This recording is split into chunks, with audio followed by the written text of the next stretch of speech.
Hello everyone and welcome back to Math Bold Master. আৰম্ভ কৰোঁ আমাৰ আজিৰ সেশনটো। তো আজিৰ সেশনটোত আমি কৰিম আমাৰ থাৰ্ড নম্বৰৰ কুইজ।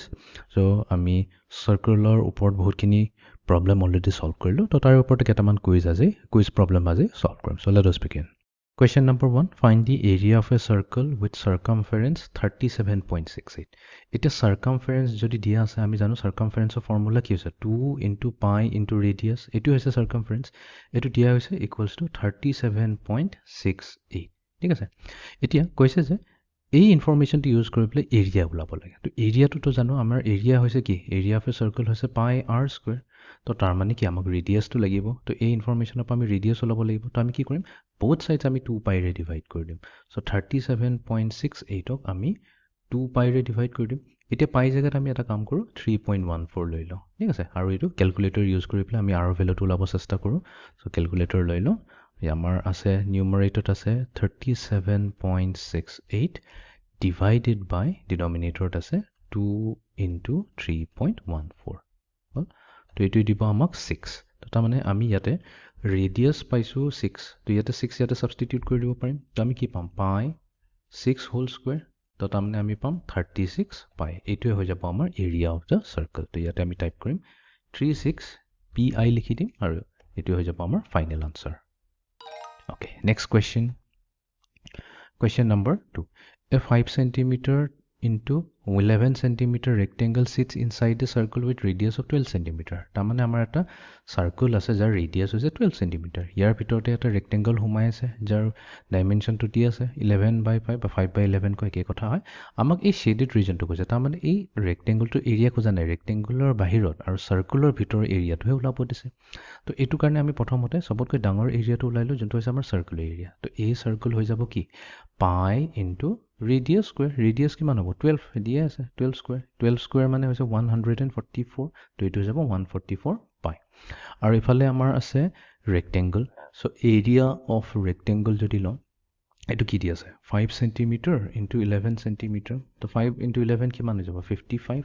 তো 55 centimeter square দুইটাৰে হৈছে centimeter square দুইটাৰে centimeter square আহিব। তো আমি পাই গলো। তো ৰেক্টেংগুলাৰ এৰিয়া পাৰো সাৰ্কুলাৰ এৰিয়া পাৰো বাক আমাক শেডেড ৰিজনটোহে এৰিয়া লাগে। তো শেডেড ৰিজনটোৰ কাৰণে আমি কি কৰিব লাগিব সাৰ্কুলাৰ যোনটো এৰিয়া আছে এইটো সবতকৈ ডাঙৰ এৰিয়া হয় গোটেই ডাঙৰ সাৰ্কেলটো। তাৰ পৰা আমি মাইনাস কৰি দিম দ্য ৰেক্টেংগুলাৰ এৰিয়া। তেতিয়া আমাৰ ৰেক্টেংগুলাৰ এৰিয়াটো কনসিডাৰ নম তাৰ বাহিৰৰখিনিহে হ'ব আৰু সাৰ্কুলাৰ ভিতৰটো হ'ব। তাৰ মানে 144 পাই পৰা আমি মাইনাস কৰিব লাগিব 55। ওকে।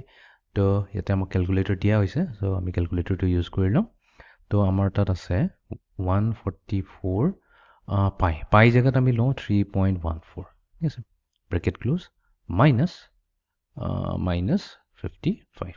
তো আমি পাম আনসাৰ 397.16 লিখি লওঁ 397.16।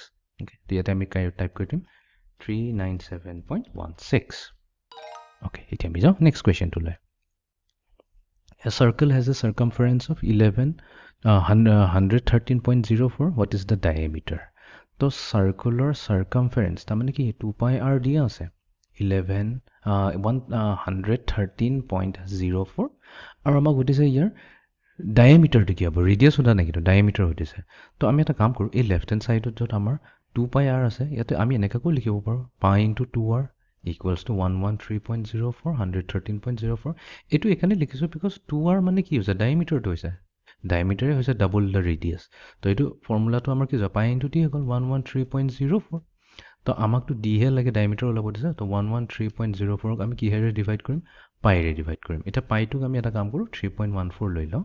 তো এতিয়া আমি এটা কাম কৰিম ক্যালকুলেটৰত আমি এটো ভ্যালু উলিয়াবলৈ চেষ্টা কৰিম। তো 113.04 নিউমাৰেটৰত আছে divided by pi 3.14 কিমান দিলে 36 দিলে। তো তাৰ মানে আমাৰ এই সাৰ্কুলটোৰ ডায়ামিটাৰ হৈ যাব 36 ইউনিটস। ওকে, এতিয়া আমি যাওঁ নেক্সট কোৱেশ্চন টু লৈ। Find the area of a circle with radius 8. এটোটো একেবাৰে সিম্পল প্ৰবলেম। তো এটা এৰিয়া ওলাব দিছে সাৰ্কুলাৰ যাৰ ফৰ্মুলা আছে pi r square. Okay, formula যদি pi r স্কয়াৰ এতিয়া r ৰ ভ্যালু 8 দিয়ে আছে একো কৰিবলগীয়া কাম নাই 64 পাই। এইটোৱে হৈ যাব আমাৰ এৰিয়া। তো ইয়াতে আমি লিখি দিম 64 আৰু আমি সিম্পলি pi লিখি দিম। pi লিখিলে এটো অটোমেটিকলি পাই লৈ ল'ব। ওকে, এতিয়া আমি যাওঁ ফাইনেল কোৱেশ্চন টু লৈ। চ' কি হৈছে এটা চাৰ্কল আৰু এটা আনচাৰ্কলৰ ভিতৰত সোমাইছে সৰু চাৰ্কলটো ৰেডিয়াছ হৈছে 6 ডাঙৰ চাৰ্কলটো ৰেডিয়াছ হৈছে 9 এতিয়া আমাক শেডেড ৰিজনটো ওলাব দিছে তো আমাৰ যোনটো ডাঙৰ চাৰ্কল হ'ব বিগ বুলি কৈ লিখি দিওঁ তো বিগ চাৰ্কলটো এৰিয়া হৈ যাব কি পাই 9 স্কুৱেৰ তো 9 স্কুৱেৰ মানে কি হৈছে 81 তো 81 পাই হৈ গ'ল ডাঙৰ চাৰ্কলটোৰ এৰিয়া আৰু সৰু চাৰ্কলটোৰ এৰিয়া স্মল লৈ লওঁ তো স্মলৰ হৈ যাব পাই 6 স্কুৱেৰ তো 6 স্কুৱেৰ হৈ গৈছে আমাৰ 36 চ' 36 পাই তো তেনেহ'লে আমাৰ area of the shaded region কি হৈ যাব এৰিয়া অফ শেডেড ৰিজন হৈ যাব 81 পাই মাইনাছ 36 পাই এতিয়া 81ৰ পৰা 36 মাইনাছ কৰিব লাগে তো তাৰমানে আমাৰ 11ৰ পৰা 6 মাইনাছ কৰিলে আমি পাম 5 আৰু ইফালে আছে আমাৰ 7 মাইনাছ হৈ গ'ল 4 45 পাই হৈ যাব আমাৰ শেডেড ৰিজন বাট ইয়াতে কৈছে ৰাউণ্ড দি আনচাৰটো এটা নিয়েৰেষ্ট 100 তো 100 লৈ যাবলৈ তো আমি পাইক লৈ লওঁ 3.14 আৰু এইটোক মাল্টিপ্লাই কৰি দিম 45ৰে okay so' 5 4 is 20 2 carry over 5 1 is 5